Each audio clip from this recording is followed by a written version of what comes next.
before. Don't look at me now. Look straight up to the ceiling or just at your knees. Push the backs of your arms into the floor so much, and push your feet into the wall, and then begin to roll the spine down. Woo! Release. This is the thymus gland at the front of the throat here, just around the clavicle. Push into the wall.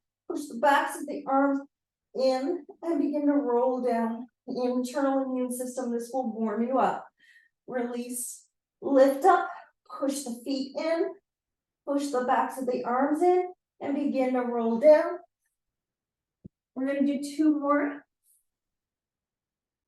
Boy, it takes a while to get out of that. I want to check on you. If you're on the mat doing the other version, you can take a break. Nice, Mina. Push up, push those feet into the wall, and keep that resistance that's driving